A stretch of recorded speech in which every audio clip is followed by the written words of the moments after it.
Brew Strong is brought to you by Blickman Engineering, home of the top-tier brewing stand. Visit them online at blickmanengineering.com.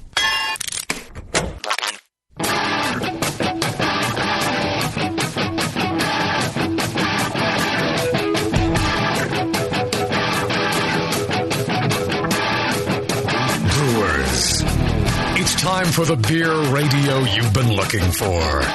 This is the show that dispels myths, tackles the toughest topics, and makes no apologies for geeking out on beer. Hosted by two guys that drink before they think. Jamil and John Palmer. This is Brew Strong.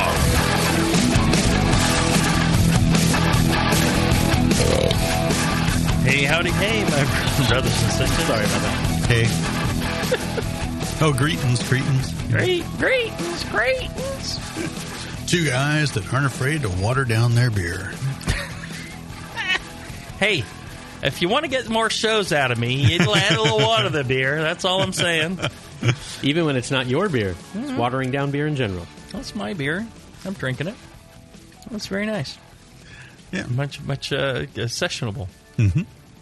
Nothing to be ashamed of about session beers.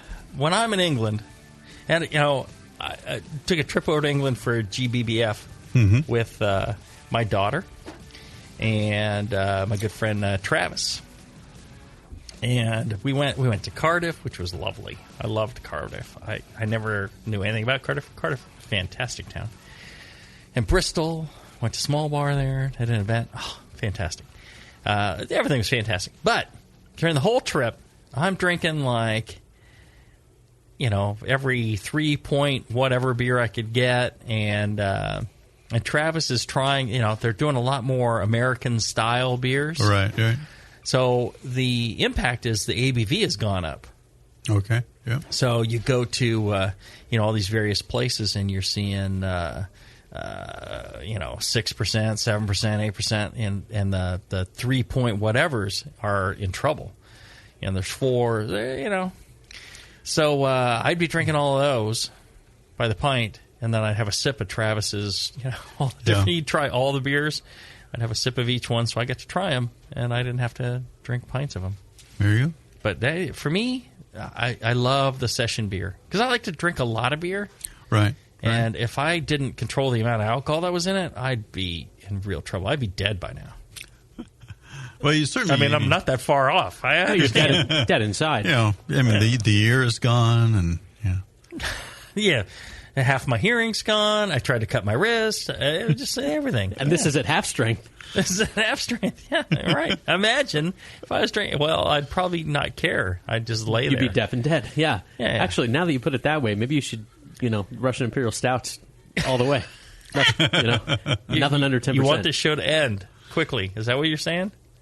Well, I'm not saying that. We have a couple of fans that would be disappointed. That's true. And they're not related to either one of us. That's right. Yeah, our spouses and family could care less about this show. Oh, yeah, I don't... No one related to me has ever listened to anything I've done. Please, I could care less about this show. Friends and family. She's actually listening. Yeah. It shows a little bit of care. Look at that. Because she knows that... She may have been lip reading. We don't know. Right. Wait, what? Yeah. There you go. Such is my life here on the Brewing Network. I give up the brew your own gig. I write in the style profile column. I don't write that every issue anymore. That takes time. I did it for 8 years. 8 years. You did not give up early. Right. I didn't just do it briefly and then stop. I did it for 8 years, I figured. And I enjoyed it. I really did. And it forced me to... I actually got a lot more chance to explain things sometimes and go into detail and things. And I really enjoyed it. But it was either give up that or give up this. Well... And this I don't prepare for. So, hey, Yeah, that's right. That I had to actually, spell things right and pay attention and... form coherent sentences. Writing is a lot harder than talking. Yeah, here I drink, I talk. Yeah, that's what I do See your friends. normally. Yeah. I would be doing this anyways. The difference is there's a microphone. So you feel like we're contributing something to society. No, I don't. Well, let's not go nuts. Yeah. Okay. No. Doing BYO, I felt like I did. Now I feel like I'm just lost in a sea of beer. Right.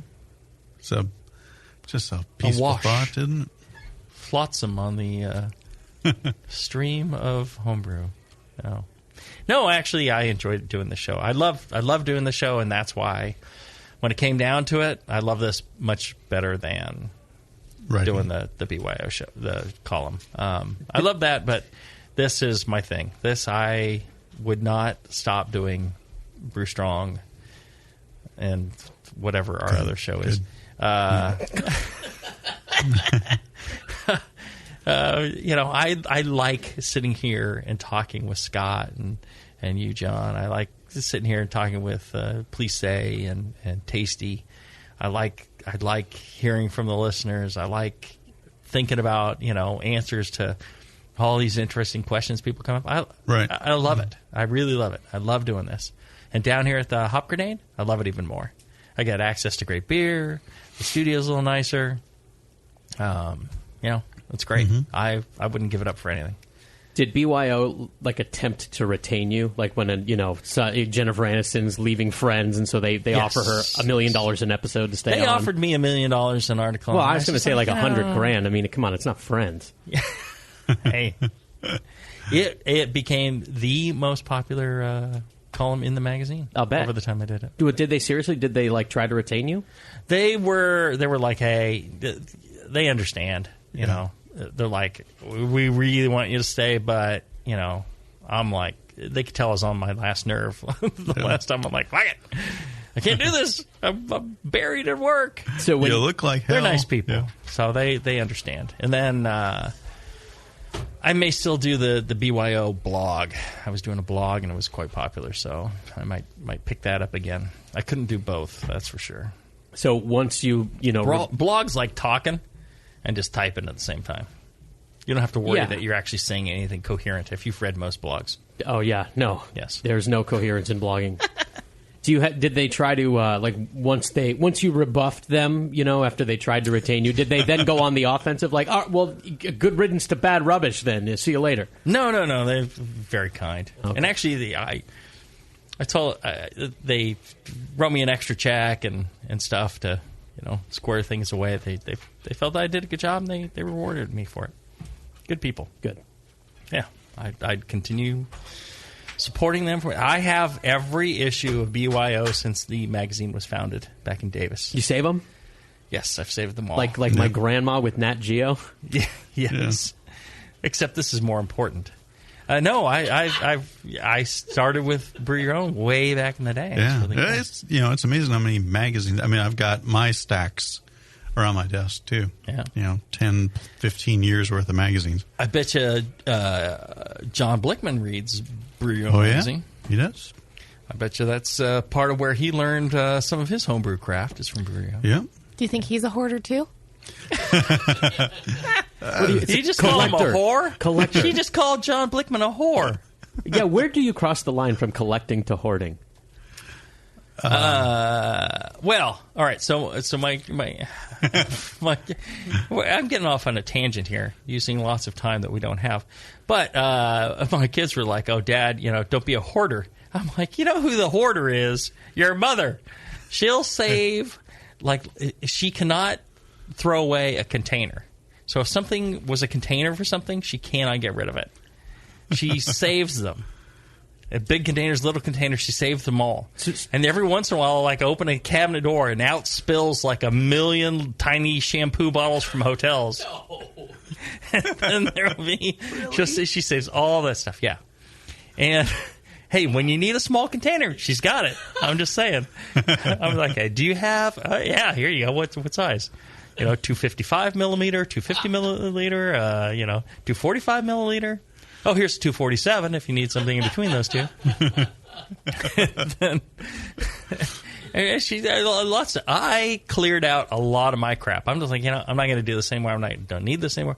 Gone. I got through a ton of stuff. The only stuff I've saved is brewing related. It's the only thing I'm really, 100% active in. I got my skis. Took my daughter skiing recently. That was nice.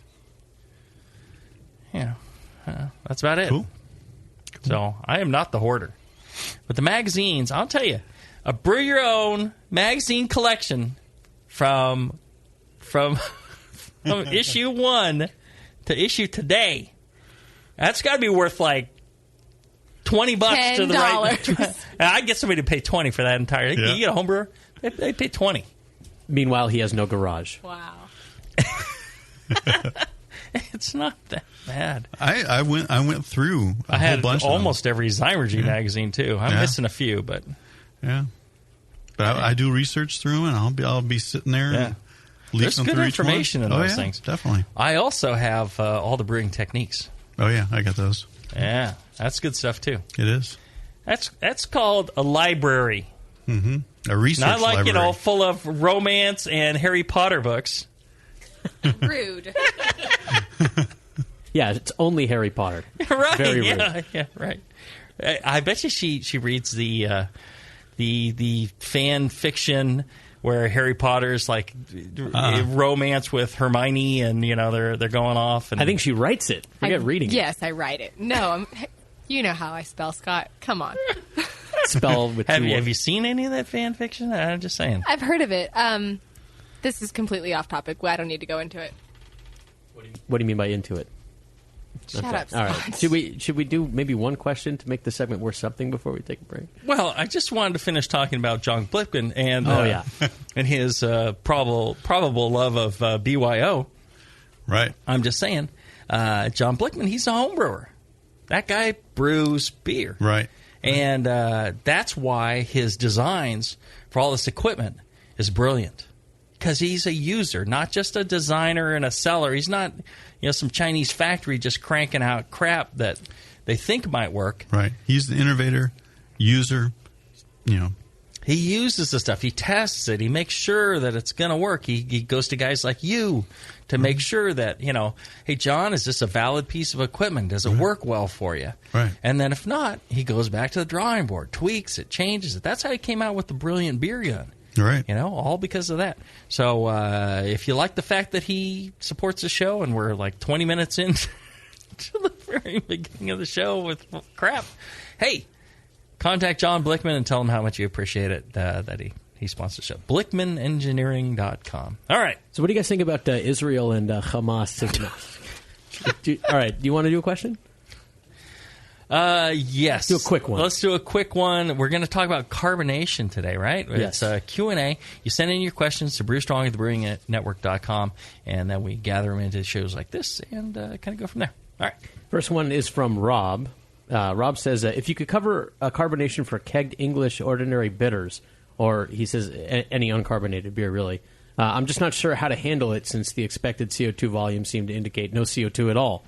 Yet, of course, I need something in place, even just to push the beer through the line. Well, very interesting. That's actually quite a long question, long answer. Part of it is beer at cellar temperature has like 1.3 volumes, I want to say. Yeah, 1.3, 1.5, something like that. Just naturally. If exposed, it's that's what it's going to end up being. 50 to 55 degrees, somewhere in there. At the end of fermentation, things like that. And that's why, cask conditioned beer that you're serving on a hand pump, on an engine, you pump the beer out of the cask because there isn't carbonation to force it into the glass. So you pump it into the glass, and it's there at the 1.3. If you're doing bottle conditioned or something like that, but you could serve that off a draft. You can get enough pressure with that in a short line to, push it out of a homebrew kegerator. Just don't have a long rise. You'll never have enough pressure. Right. Keep the hose short, and you could serve it that way. And if you're bottle conditioning, you could do that. Essentially, when you bottle condition and serve bottled, English ales, you go more towards the 2 volumes, 1.8 to 2 volumes. Mm-hmm. So you'd add a little more carbonation. And when you pour the beer, the action of pouring the beer knocks out some of the carbonation, forms the head. You pour it with some vigor. Like Charlie Bamforth. There was a good video of him showing, pouring technique. The people who just ease it into the glass and retain every little bit of CO2. Not a good way to do. No head, no activity, no aroma development. And then the people who just go nuts and it's foams all over the place. Yeah. And then he shows, you pour it with some vigor. You want to end up with a nice collar of foam at the top. That's properly poured. And if you do that with a 1.8 volume bottled beer, by the time it's poured, you've knocked out a bit. And, it turns out, closer to what a cask beer would be. Mm. Does that make sense? Yes. Did that answer the question? Yes. I completely forgot the question by now. I'll tell you what, let's take a short break. And when we come back, I'll be ready to remember what the next question is. Right. Right after this. Tonight is the night. We bring the creature to life, Dr. Blickmanstein? Yes, J.P. Gore. Everything is perfect for my next fermented creation. My doctor, the storm is too far away. We'll never have enough power to isomerize the creature's alpha acid. Yes, J.P. Gore, we will. For I have in my possession the Tower of Power. Blickman's new Tower of Power is the evolution of automation. Control hot liquor, sparge, and mash temps like a pro. The Tower of Power is a high-quality gas-fired rim system that works with your current brewing setup. With ultra-precision, the tower can hold your mash to 1/2 of a degree Fahrenheit. Precision and repeatability. The Tower of Power is the answer to automatic, fast ramp times. See more at BlickmanEngineering.com. Bring your next creation to life with the Tower of Power. Dr. Blickmanstein, with the Tower of Power, you can probably give me an afternoon at the pub to enjoy a pint. Don't be silly, J.P. Gore. We have beer to brew. Since the first time the Brewing Network microphones turned on, More Beer was behind it. More Beer sponsors the programming on the BN because, like you, they love brewing. And like the Brewing Network, they love sharing their knowledge. Morebeer.com isn't just a website to place your next equipment or ingredient order. Morebeer.com also gives you access to free beer information that will make you a better brewer. Go to morebeer.com and click into the Learning Center. You'll find podcasts, technical facts, video tutorials, and more, including access to The Buzz, More Beer's social network of more than 5,000 members. And some of them might even be crazier about beer than you are. Get over to morebeer.com today and take advantage of The Buzz, the forum, the Learning Center, and make sure you're signed up to receive the newest More Beer catalog. More Beer, bringing you absolutely everything for beer making. Hey, dude, you know what beer this is? No, all the labels are falling off. Yeah, or the ink is run. Well, if it's the pale ale, you're good, but stay away from the quote-unquote Belgian. Oh, man, this guy needs to get some grog tags. Grog tags are reusable, write-on, wipe-off, commercial-grade bottle labels for your brew. The guys at Grog Tag are homebrewers. They wanted great-looking, sturdy labels for your bottles, buckets, carboys, kegs, and growlers. They also wanted a label that not only looks good, but can be easily removed and reapplied during bottling without that nasty glue residue being left behind. No residue, water-resistant, and ice chest approved. Grog tags stay on in water or an ice chest, and they stay legible. Visit grogtag.com to customize your label or coaster from dozens of different templates for free and see how awesome your bottles can look. It's that pseudo-Belgian. Yeah, we're getting him some grog tags, dude. Grog Tag. At least your beer will look good. grogtag.com. When I order a beer, I want my server to know more about it than I do. I want someone who enjoys good beer and loves helping others enjoy it too. I want someone who knows how to pour a perfect pint for every beer style. I want a Cicerone. The Cicerone Certification Program is creating the type of people who help you enjoy great beer. Home brewers and craft beer lovers know beer is more flavorful and complex than ever, and it takes some serious knowledge to store and serve beer right. Cicerones know beer. There are 3 levels in the Cicerone program: Certified Beer Server, Certified Cicerone, and Master Cicerone. Cicerones are truly the sommeliers of beer. The best beer locations have a certified Cicerone on staff. Relaxed and unpretentious, Cicerones experts are tested on storing and serving beer, beer styles, flavor and tasting, the brewing process and ingredients, and pairing food with beer. Learn more about your next beer guide at Cicerone.org. Certified Cicerone, because it takes top talent to present a perfect pint. Back to the beer guys that make other beer guys look like wine guys. Brew Strong.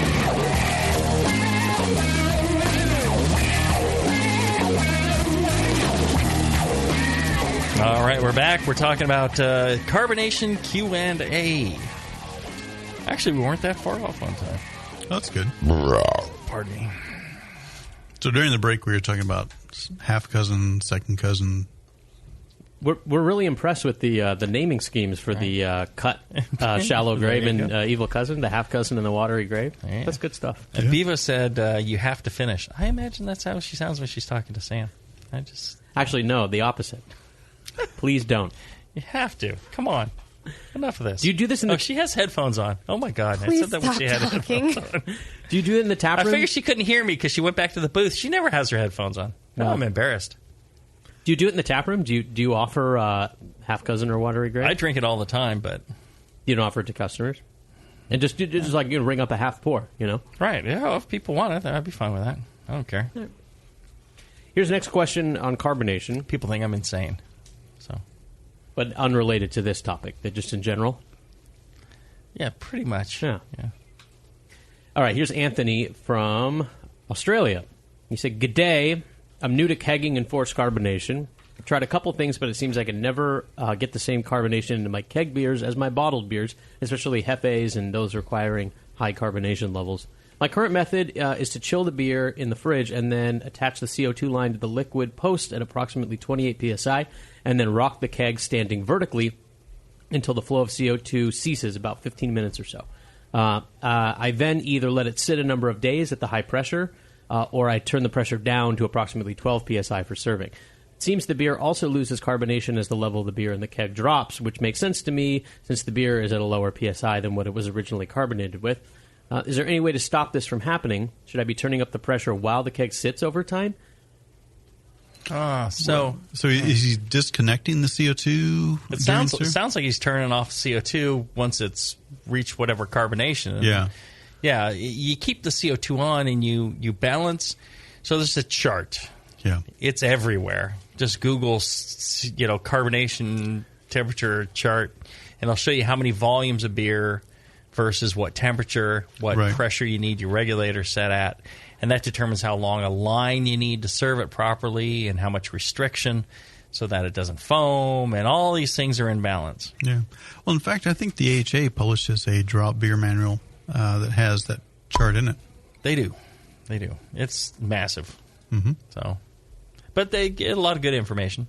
The whole trying to carbonate it really quick, I've done that before. It's never carbonated right. Really? That's interesting. I found the opposite, or at least opposite. I mean, I did forced carbonation when I kicked the crap out of you in the Brewcaster Challenge. You did it once.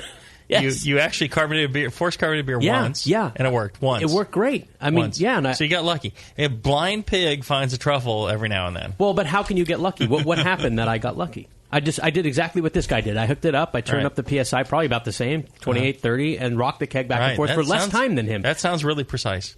It worked. Why did it work? Right. You got lucky. But that doesn't... Okay, so I got lucky how, though? 3 days, then? So try doing that like 10 times and have it work every time. Different beers, different, it all, it's just not a very precise way of doing it. Sure, that's a good way to kind of initially get some CO2 in there, and what he's reporting is too low a carbonation. Right. And that's generally what the problem is with that method. It's very hard to get the whole thing properly carbonated that way. How come? It's just not a very efficient means of doing it, I think. People get tired, there's not enough headspace, there's, any number of things. So you could do that to get started, to shorten the time, but I'm a big fan of what I always did was I just hooked up the keg, I purged the headspace, hook up the keg, and just leave it sit there for a week. at what I knew was the correct pressure for the temperature of the refrigerator, the beer would reduce down in temperature. Because, a lot of times when you're starting this, the beer's warmer. It's at like 65 degrees, and you're trying to force CO2 in it, and it's not there yet. It takes a while for that volume of liquid with not a real conductive surface or convective surface to, get the temperature right and all that. So I let it sit there, and what happens during that week while you're waiting for it to carbonate is a lot of little fine particles settle out, some more yeast settles out. You get a better head, you get a better draw, it's just a nicer experience. So you spent, a couple of weeks and a bunch of money and a bunch of time brewing this beer. Instead of just trying to quickly carbonate it and chug it down, let it sit, And if you're like, well, I don't have any beer, well, brew more beer and have more beer more often and, have the beer coming into condition properly, I would say. And then you have beautiful beer with great head retention and everything. So just for the sake of argument, I guess, you have a Super Bowl party. You got to get some keg that day. Would it be better to keg a cold keg then instead of room temp? It is. It's got to be cold. Yeah, you're not going to get it. It dissolves in better. Yeah. Honestly, I always did the quick method when forced carbonating. I mean, I'd rock it and then wait a little bit and then come back and rock it again. But would that be perfect every time? No, but I didn't care. It got enough carbonation in where you can have a quick pint if that's what you want. But still, you're going to make, if you're shooting for a great beer, take a little time. Slow down. Yeah, a week later, definitely. Yeah. Yeah. And then you know it's right because you've got the chart that tells you temperature, pressure. Mm-hmm. It's flawless every time it works. That's the great thing about that method. I always cranked it up to 30 and then backed it off to 15 and right. It's like all over the place. And I really didn't care. Right. There you go. It was beer. That's the difference between you and me, John. Yep. You don't care. Award-winning brewer versus, me. Versus the Palmer. Yeah. There you go. All right. But I got it done. Next question. Here's Brian B. He said, I brewed an extract Belgian Strong, and it is not carbonating in the bottles. I left it in primary for about 2 weeks and secondary for about 2 months. I guess I didn't stir up enough yeast when I transferred it to the bottling bucket because I am getting no carbonation. It's been in the bottles for about 2 months, and I still have nothing. I put 1 cup of corn sugar boiled in 1 cup of water into the bottling bucket. I will probably empty the bottles into a keg and force carb, but for my next long secondary beer, what should I use in the bottling bucket to ensure carbonation? Yeast. Well, he says, I've read that champagne yeast can work, and also the yeast I use during brewing. Is one better than the other? Yeah, the yeast you use during brewing is better. Well, better from the standpoint that you're not going to change the flavors of the beer. Champagne on a Belgian triple is not going to change it a lot, but it will change it because it's a different yeast. But so generally you want to use the same strain. If you're trying to brew that beer that style, then you want to maintain that consistent yeast. Why do you think he was getting no carbonation from his?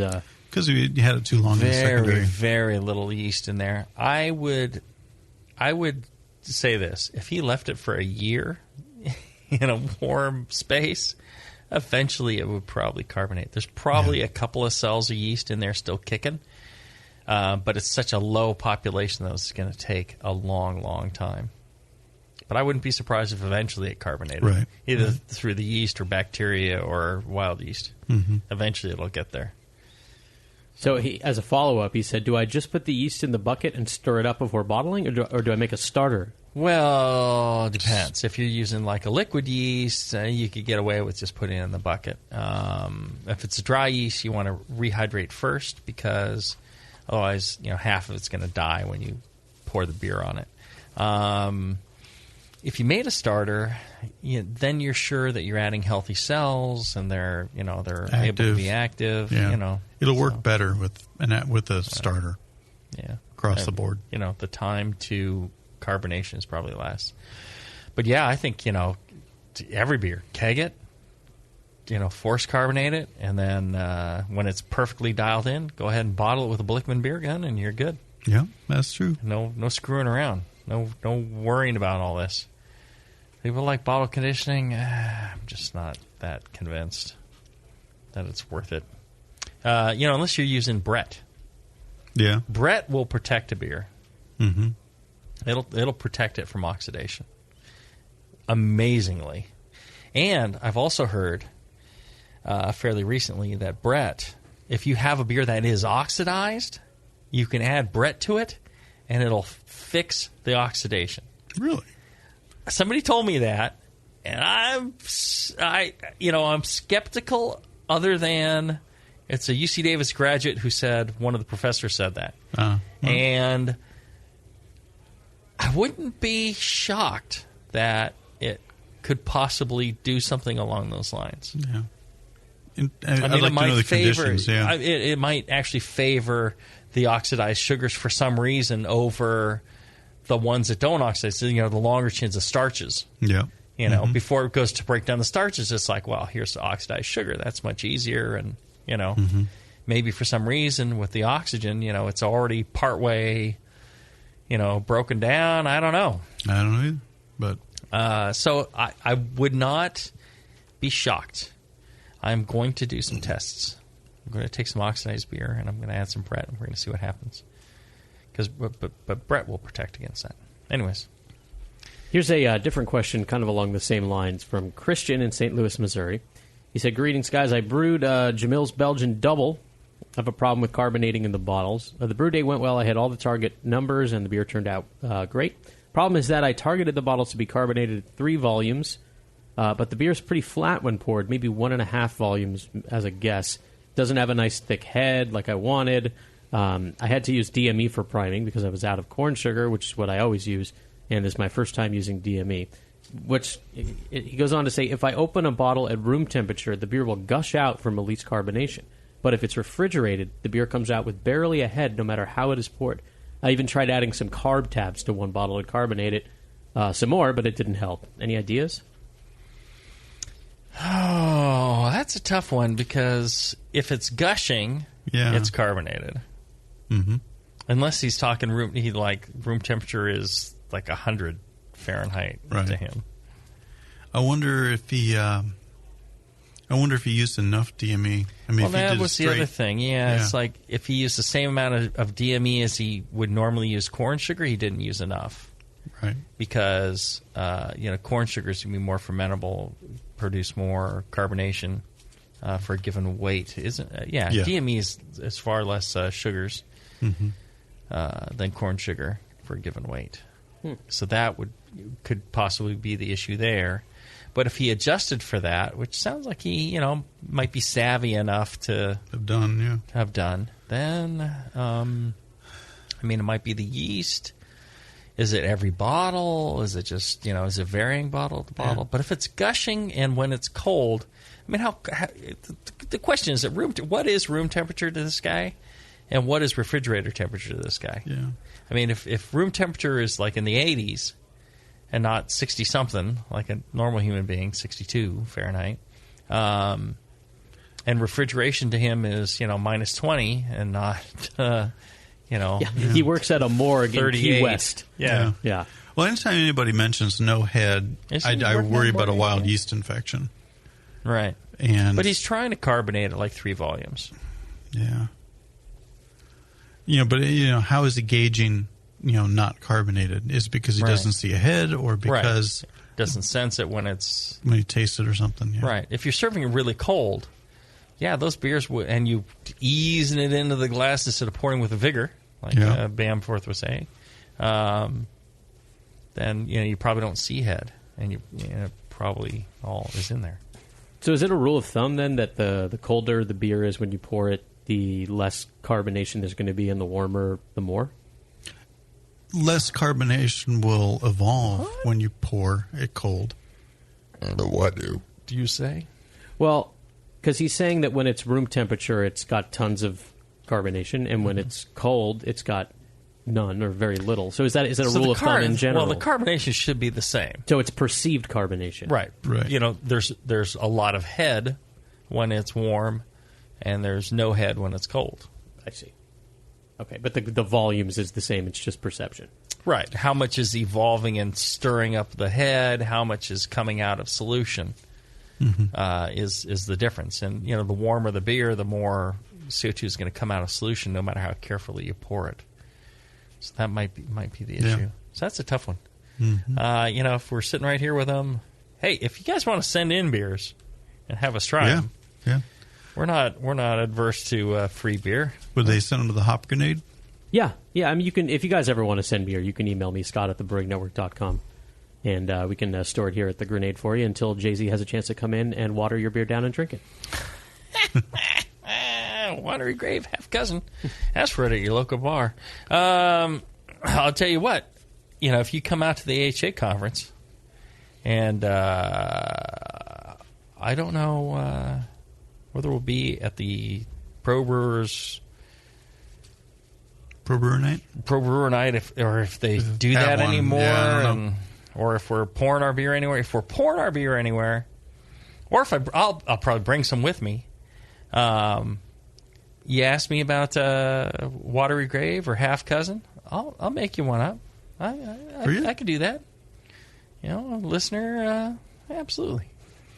Share with you my secret of fine drinking without getting trashed. There's probably one or two listeners that are into that. Cozy up to Jamil's Half Cousin. That's right. I would like to get a, Tasty has the caricature of him carrying around the little corny keg with the tap. Yeah. There should be one of you carrying around like a 5-gallon Arrowhead jug.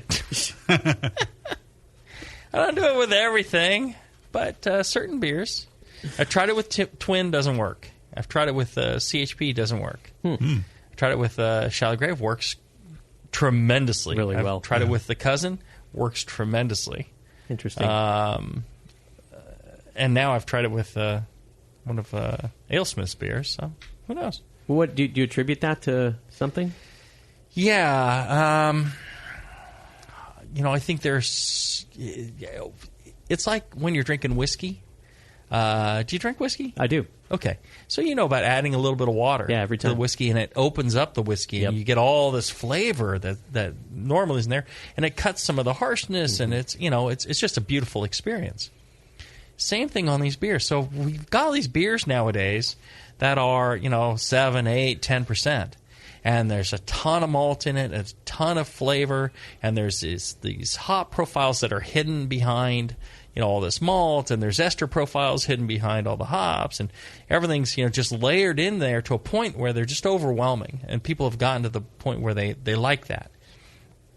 So that's how beers are brewed. If you add some water to it, actually what happens is the beer opens up, and all of a sudden you get all these other flavors that you didn't recognize were in the beer. It's like on the Shallow Grave. You like Shallow Grave. Yes. And then you like the Watery Grave. And you would think, just as a fan of Shallow Grave, if you added 50% water, you'd be like, oh, I don't know, that's not going to be good. That's going to be like you're cutting half of what I like. Yeah. But when you add it, it's a completely different beer with all these new flavors that you couldn't taste in the other one. It's just like whiskey. Yeah. You've opened it up to your senses. I love it. The difference is I've never had a whiskey that I didn't want with a splash of water. But you're saying half the beers you do, half the beers you don't. Right. So it's not every beer it's going to work with. And I'm still kind of screwing around with it, but I'm really pleased. The more and more I try it, the more and more I'm finding what works, what doesn't. It needs to be a fairly intense and bold beer, I think, initially. But not every really big beer works because sometimes, there's still a lot of... It can't be a beer with a lot of fusel alcohols or a lot of, solventy, because then you just open up that really nasty solventy. Right. You got to be real careful about that. I think that might be a fun experiment for folks to try at home. Like, if you have a really big, Imperial Stout or something on tap, and, your wife's friends are over and they all are, maybe, hey, I got a different beer for you. And if you like lots of carbonation, you can carbonate some water and try that. I think we have a question on carbonating water. I'll tell you what, let's take a short break. When we come back, we will get into more carbonation questions, even maybe carbonating water, right after this. Have you ever dreamed of attending the World Brewing Academy? This year, thanks to Lalamond and Danstar, one lucky brewer will make that dream a reality for free. Lalamond and Danstar invite you to enter the Beer School 2015 contest. One lucky grand prize winner will receive fully paid tuition to the 2015 World Brewing Academy web-based concise course in brewing technology worth almost $4,000. From now until December 13th, 2014, every Danstar yeast packet you use is your ticket to enter. Visit danstaryeast.com for the details and to print your official entry form. There's no limit on the number of times you can enter, so get brewing with Danstar and get your entries in to the Danstar 2015 Beer School Contest. Whether you want to build your home brewing skills or build a career as a professional brewer, this course will change the way you think of beer and brewing. Enter at danstaryeast.com and get the dry yeast advantage with Danstar and Lalamond Premium Brewing Yeast and enter to win. Nico, listen, our lawyers said that we had to do this for 1 hour, and after this, we don't have to talk to each other for 3 more months to the next meeting. Kids, come on, let's get out of here. I'm supposed to have more lines, so I'm the professional. Hey, it's Sully. And I'm Nico. And we opened the 21st Amendment 10 years ago at 563 2nd Street in San Francisco, just 2 blocks from Giants Park, to make great beer and have a great time doing it. That's right, because to us, the 21st Amendment is more than just the right to make beer. It's the right to experiment, to be innovative, and just do things differently. And so now, we're putting our craft beer in cans. That's right, cans. You can find our world-famous Hell or High Watermelon Wheat Beer and Brew for Your Die IPA in the Northeast, Northwest, parts of the Midwest, and Alaska in cans and on draft. So next time you're at your local neighborhood pub or good beer store, be sure to ask for 21st Amendment in cans. Because everyone likes it in the can. Tasty crack cans. Tasty crack can.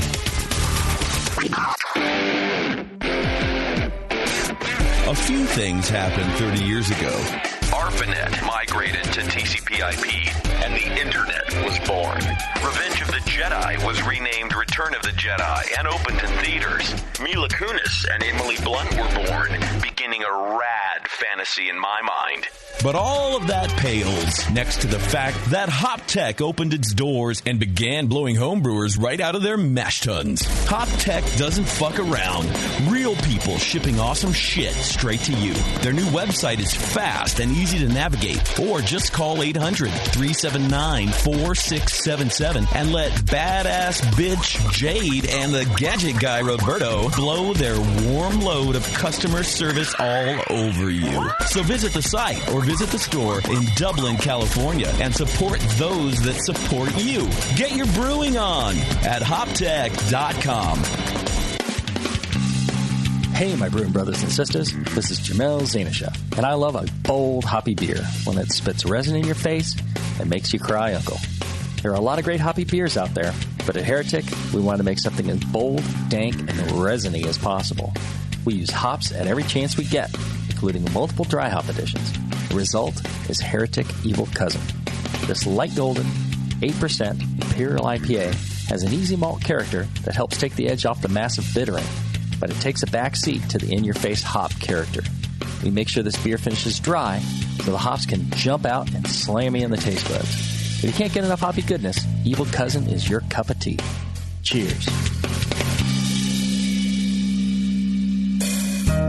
Williams Brewing is your online resource for prompt delivery of quality home brewing supplies. Since 1979, Williams Brewing has offered the finest equipment and the freshest ingredients, backed by the best customer service in the business. Do you like to mash using efficient fly sparging, but would like an easy way to heat your strike and sparge water? Enter the new Brewer's Edge electric mash water heater, a plug-in, anywhere, precisely controlled heater for strike and sparge water. Ditch the fumes and second burner and make mashing easy. Go to williamsbrewing.com today and browse their vast selection. That's williamsbrewing.com. Orders placed by 4 p.m. Pacific Time weekdays ship the same day. Brewing is easy the Williams way.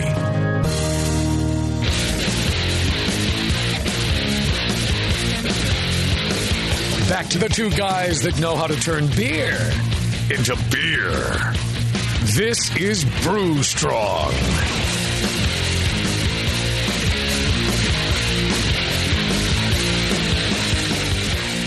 We got to get back into explaining what we talked about during the break. Is this one? It's not verboten, given the topic. No.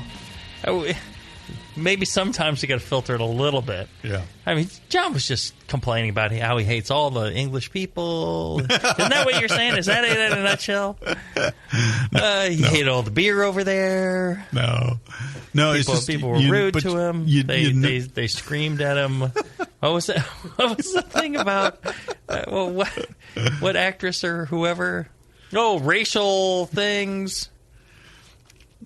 You brought up that was a couple months ago. What was that? Before you went. Oh, I tell you, the people of London, the people of England in general, the people all over Europe, just fantastic. Good, they really good people. There's good people everywhere, but they'll treat you nice. They're good with tourists. They're good with stupid Americans. It's there's not a problem there. I had a delightful time in London. Yeah. And they say, "Oh yeah, don't talk to people in the subways and on the buses." Why not? Everybody was happy to talk. Yeah. Oh yeah. It's ask like them a when question. somebody comes to the U.S. Mm-hmm. and they're a tourist, and they're clearly a tourist, and they got an accent, from whatever country they came from. Mm-hmm. Do you treat them like crap, or are you actually kind of nice to them? It's like, hey, you're on your vacation, you came here, hey, you're nice to them, you treat them nice. That's the way it is pretty much anywhere in the world. What about France? They're nice to you, too. Really? Yes. That is not the reports I've heard. They just don't smile at everybody and say thank you to everybody, to every last question like we do here. Here, when somebody serves me food at fast food, I say thank you. Mm-hmm. And it's just like, Jesus Christ. They should be thanking me for coming into their fast food establishment, right? In France, they just not, they save it for when it's meaningful. Not special occasions, but when it's more meaningful. They're just not, falsely, cosmetically pleasant. It's like if they're being nice, they're being nice. If they're angry, they'll be angry.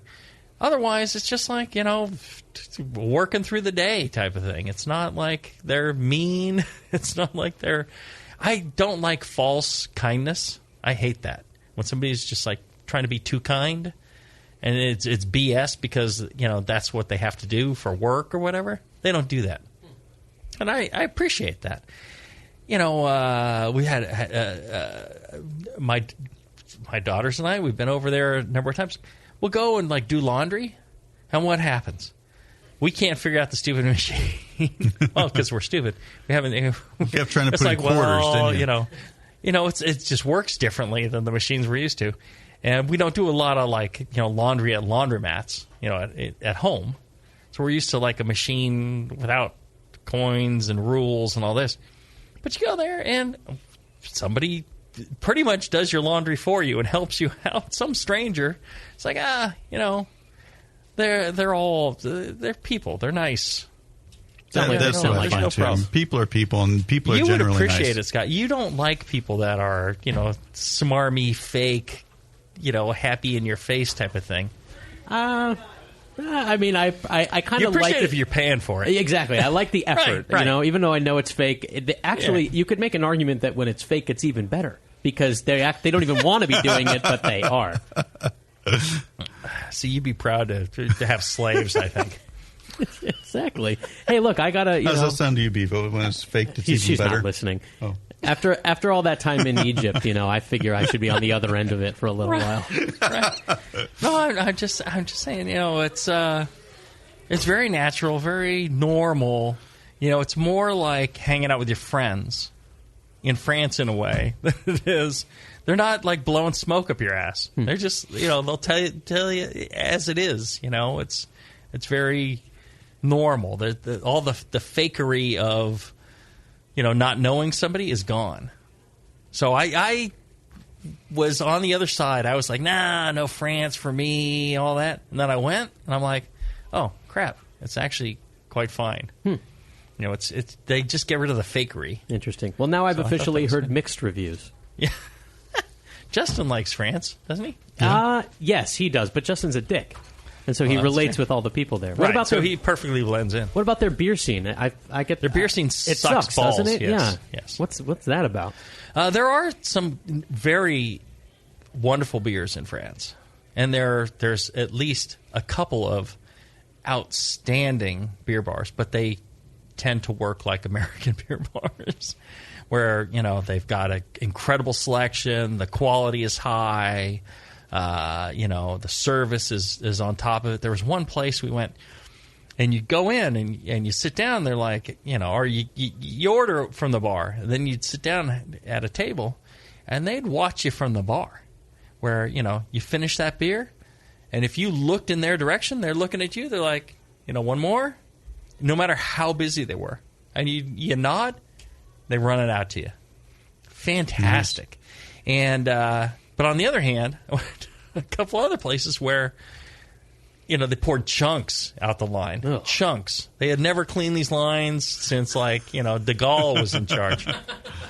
Literally, like a quarter glass of chunky, nasty sediment. Really? Oh, it was just foul. Just foul. And then I've been to some. There was one chain of like craft beer places. Beer was undrinkable.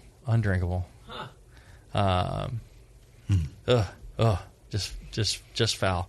But then there's every once in a while you go to one of these like little brown cafes, and they'll have on like God's gift to wit beer, or there's just randomly, because I think the majority of places they treat food with respect, and they have you get fantastic meal anywhere. Mm-hmm. And some of them, they'll treat their wine that way, but not necessarily their beer. But you get to some where they're like, well, wine, beer, whatever I'm serving you is our good friend. Yeah. Come on in.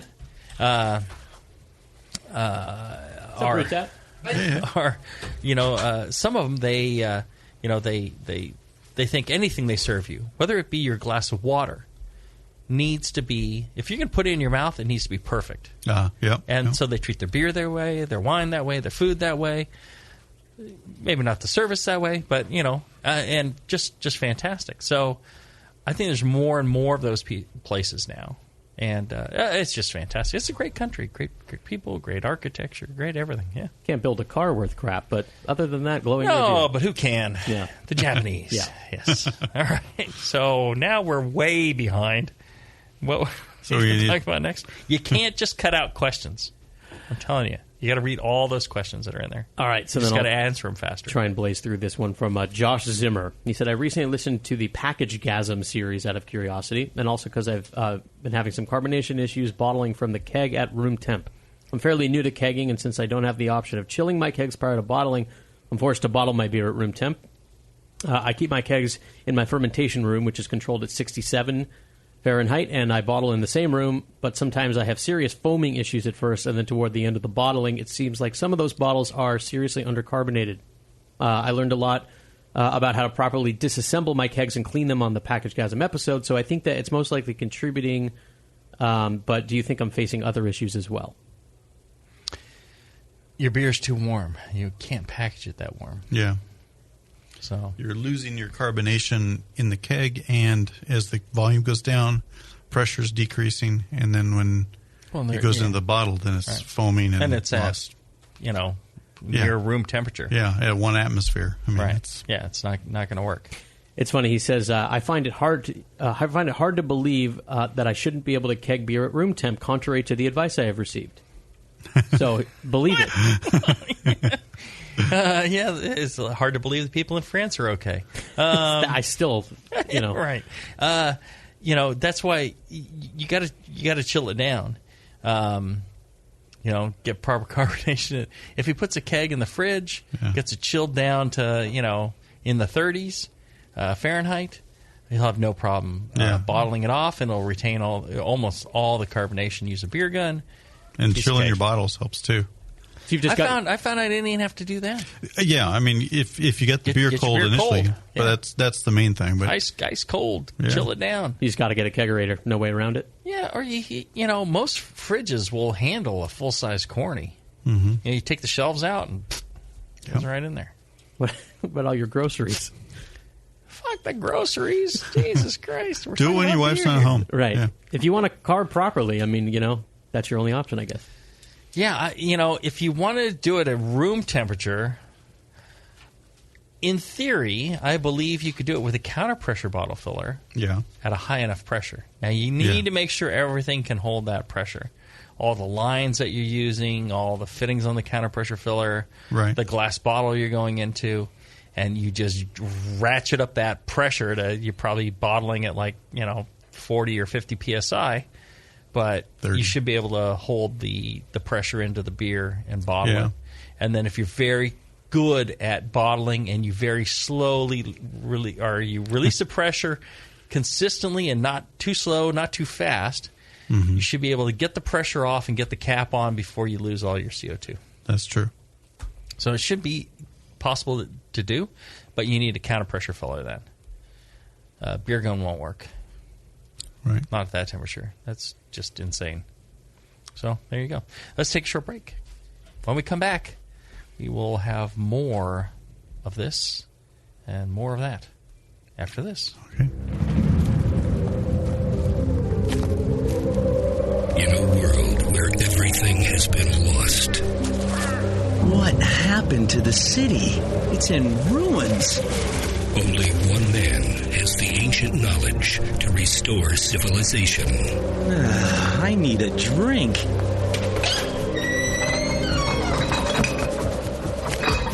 Oh no, the liquor store's been ransacked. You looking for beer, stranger? Boy, all the liquor got drunk up in the first 25 minutes of the apocalypse. Wait, there's still some bottles over... Oh, no. Those are non-alcoholic beer.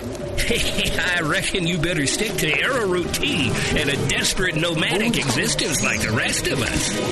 People, I'm a home brewer. I know how to make alcohol. Oh, it can't be done. Come with me if you want the beer. Okay, I'm gonna need some big plastic buckets. He is the chosen one. The prophecies say that he's gonna get us wasted. Someone start heating water. And From the creators of Northern Brewer, the people who brought you massive selection and superior customer service, comes the Homebrewer.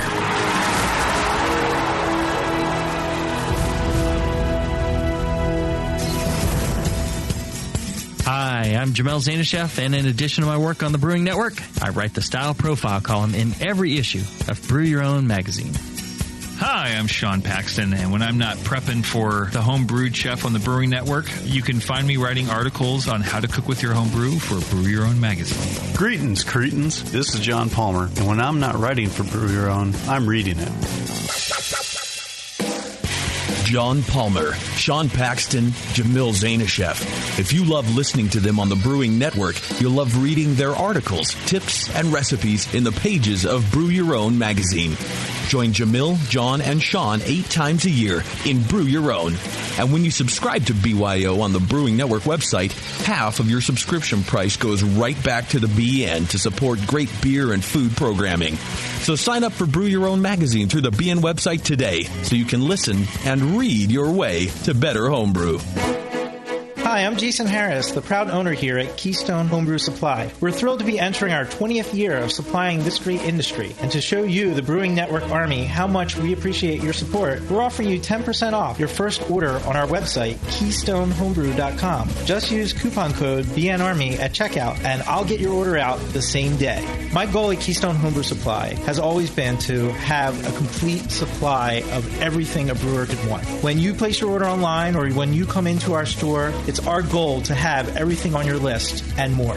One aspect of KeystoneHomebrew.com that we're really excited about is the ability to fulfill customers' exact grain bills. Do you hate to wait? Keystone Homebrew Supply can get your precious yeast and hops to you within just one day if you live between Connecticut and Virginia, and within 2 days east of the Mississippi. KeystoneHomebrew.com. Coupon code BNARMY. I'm Jason Harris, and I approve this message.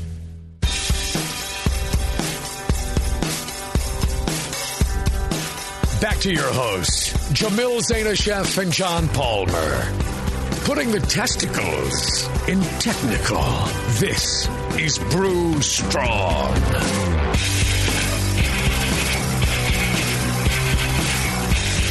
All right, we're back. Our good friend Brew Tattoos here. He's going to take us all out to a fish dinner later on, I think. Yeah. We were just explaining to him how if you add water to Jamil's beers, it makes them better. It makes more of it. That's true. Some of them. Yeah.